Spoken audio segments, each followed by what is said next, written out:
முதல்வர் விஜய் பேச்சை ஸ்கூலில் ஒளிபரப்புவது தப்பு.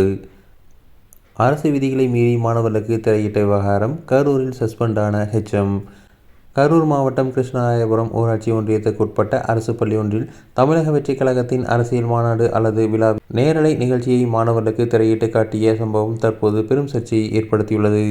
பள்ளி வளாகத்துக்குள் அரசியல் கட்சி சார்ந்த தவேகா தலைவர் விஜயின் உரையை நேரலை செய்து மாணவர்களுக்கு காண்பித்தது முற்றிலும் தவறான ஒரு முன்னுதாரணம் என கண்டனங்கள் எழுந்தது.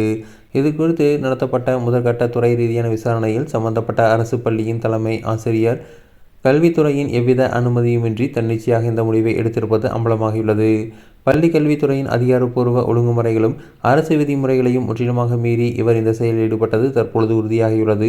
இந்த விதிமுறை மீறல் தொடர்பாக தீவிர விசாரணை நடத்திய அரசு நிர்வாகம் தவறிழைத்த தலைமை ஆசிரியர் மீது உடனடியாக கடுமையான ஒழுங்கு நடவடிக்கை எடுக்க அதிரடியாக உத்தரவிட்டுள்ளது.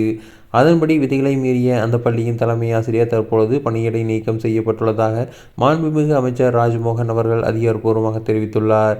கல்வி நிலையங்கள் இதுபோன்ற அரசியல் செயல்பாடுகள் அனுபவிப்பதன் மீது பாரபட்சமின்றி கடுமையான நடவடிக்கைகள் தொடரும் என எச்சரிக்கப்பட்டுள்ளது.